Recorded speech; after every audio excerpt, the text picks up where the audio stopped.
팔꿈치, 무릎 다 연골이 있는 데거든요. 연골이 뚫고 나오나요? 막 이런다고 세게 하면 연골이 뚫고 나와요? 그렇지 않아요. 안녕하세요. 성형외과 전문의 김재원입니다. 자, 오늘은 사람들이 굉장히 좀 궁금해하는 부분들, 코에서 주로 쓰게 되는 재료 부분 중에서도 연골에 대한 얘기를 좀 할까 합니다. 앞에 제가 코끝에 대해서 열변을 토했어요. 그죠? 코끝을 형성하는 데 있어서 중요한 포인트들 여러 가지들 얘기했지만 그 중에서 주로 이루는 것들이 연골이에요. 연골. 그죠? 재료 부분에서 가장 큰 비중을 차지하는 중요한 요소라고 생각하면 됩니다. 우리 몸에서 코에 사용할 수 있는 연골은 크게 세 종류죠. 비연골, 이중격 연골, 그 다음에 늑연골, 요 세 가지인데 늑연골일 경우에 본인께 자가 늑연골이 있고 기증받은 늑연골이 있겠죠. 연골에 대해서 좀 기본적으로 알아야 될 사항들이 있어요. 뭐냐면 연골은 변형이나 재생이 되질 않아요. 연골을 찢어졌다고 쪼개졌다고 해서 꼬맨다고 붓거나 그러지 않습니다. 연골은 제가 환자분들한테 대표적으로 말씀드리는 게 귀 있죠. 귀 이거 다 연골이에요. 그죠? 귀를 접었다가 놓으면은 접히나요? 안 접히잖아요. 귀는 모양이 바뀌지 않아요. 손상이 되거나 억지로 굽여서 고정을 하지 않는 이상 모양이 바뀌진 않습니다. 연골은 시간이 지난다고 녹아서 없어진다거나 그러진 않습니다. 녹아서 없어지는 현상은 특이한 경우에 해당되는 사항을 얘기하는 거고, 기본적으로 우리 몸에 있는 연골은 녹아서 없어지지 않죠. 손에 있는 주먹, 여기 연골만 하더라도 시간이 지난다고 없어질까요? 그렇지 않습니다. 연골은 우리 몸에서 자연스럽게 흡수된다거나 없어지는 경우는 없다고 보시면 됩니다. 비연골 같은 경우에 환자분들이 많이 물어보는 것 중에 하나가, 비연골을 떼고 나면 떼어낸 자리에 비연골이 다시 생기나요? 절대 그렇지 않겠죠. 제가 아까 말씀드렸듯이 재생이 된다거나 아니면은 쪼개진 걸 다시 꼬맨다거나 이런다고 다시 붓거나 그러지 않습니다. 연골을 떼어낸 자리는 어떻게 그러면 마무리가 되냐면 흉살처럼 굳은 살들이 차게 돼요. 그래서 연골이 없는 자리에 흉살이 차서 메꿔지는 과정을 거치게 되는 거죠. 자, 바꿔서 말하면 귀에 있는 연골을 떼서 코에다 댔어요. 코 안에 있는 연골은 죽을 때까지 그대로 그 자리에 있는 겁니다. 없어지지 않습니다. 단 특이한 경우에는 없어지는 경우가 있습니다. 주변의 상황이 좋지 않을 때, 연골조차도 살 수 없는 상황, 연골조차도 살 수 없는 상황, 그게 대표적인 게 감염입니다. 감염입니다. 코끝에 염증이 생겨서 조직들이 흐물흐물해질 정도로 녹을 정도 되면 연골도 버티다 녹아서 없어지는 상황이 되겠죠. 그거는 연골뿐만 아니라 주변에 있는 조직이 다 마찬가지예요. 이런 특이한 경우만 아니라면 코끝에 있는 연골은 시간이 지나도 절대 없어지지 않습니다. 그래서 제가 재수술을 많이 하잖아요.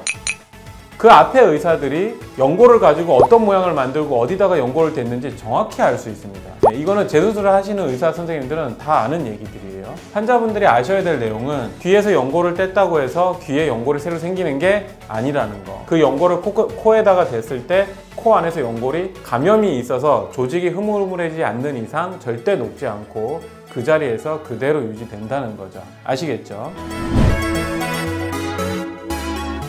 비주, 기둥에 힘을 주기 위해서 얇고 곱고 튼튼한 조직이 필요하다, 그죠? 제가 나중에 비중격 편에서 또 말씀을 드릴 텐데, 비중격은 정말 누가 만들었는지 모르겠지만 코를 성형하는 사람, 받는 사람이건 하는 사람이건 정말 축복받은 선물이라고 볼 수 있겠죠. 그렇게 얇으면서 적당히 낭창낭창 움직이면서도 모양이 오래도록 평생 변형이 생기지 않는 조직은 사실 만들기도 어려워요. 그래서 비중격을 쓰는 게 가장 좋겠다. 물론 숙달된 의사가 안전한 부위에서 정확하게 떼어내야지 잘 쓸 수 있겠다, 그죠? 근데 사실 성형외과 의사들도 아주 숙달되지 않는 이상 비중격을 안전한 범위 내에서 충분히 빼내서 사용하기는 쉽지는 않습니다, 사실은. 그래서 비중격 띄는 거를 엄청 싫어하는 의사분들도 있는 거죠. 의사 선생님들이 발비연골을 뗄 때 배에서 깎는단 말이죠.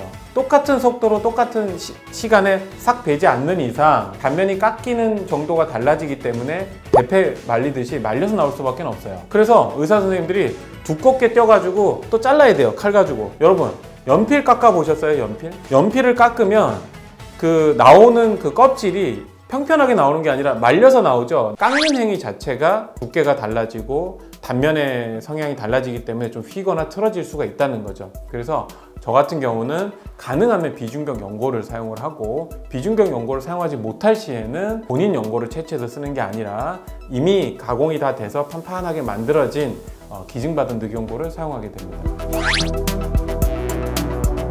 코끝에 연골을 댔을 때 연골이 비치는 현상이 있을 수 있어요. 그죠? 자, 여기 제가 코끝 영상 보시면은 연골이 왜 비치는지 아실 수 있을 거예요. 이제는 제 영상을 쭉 봐와신 분들은 웬만한 성형외과 전문의들보다 더 상식적인 면에서 더 앞서 있다고 생각하시면 될 것 같습니다. 그죠? 자, 그럼 일단 연골이 비친다고 봅시다. 어떤 이유든 간에. 주먹을 져요. 이렇게 해요. 이거 연골에 이거 뼈도 있지만 연골도 비치는 거예요.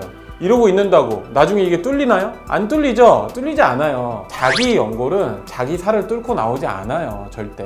비치는 경우에 뚫리는 경우가 있죠. 힘의 불균형에 의해서 뚫리면 뚫렸지 연골 자체가 코끝에 있다고 뚫리느냐? 절대 그렇지 않단 말이죠. 더군다나 코끝 같은 경우에 다른 재료를 써서 거의 똑같은 힘을 받는다고 봤을 때 내 연골은 조금 더 잘 버티는 거죠. 내 거기 때문에. 근데 만약에 실리콘이 끝이 코끝에 닿는다든지 다른 이물질이 닿는다면 쉽게 뚫릴 수가 있는 거죠. 제가 누누이 얘기 드리지만 제발 코끝에는 본인 걸 써야지 이물질을 대면은 거의 대부분 좋지 않다고 보시면 돼요. 아시겠죠? 그래서 가능하면 코끝을 만들 때는 피부가 닿는, 힘을 받는 위치에 뭔가를 대야 된다면 본인 걸 쓰는 게 가장 좋은 재료라고 말씀드릴 수 있겠습니다. 제 영상 보신 분들은 충분히 이제는 누가 물어봐도 다 대답할 수 있을 정도로 정확히 아실 수 있겠죠. 막 쓸데없이 무슨 포털 사이트 뒤지고 해서 막 엄청나게 이상한 말들 많잖아요. 제 말이 맞습니다. 간단하게 생각하시면 돼요. 아시겠죠?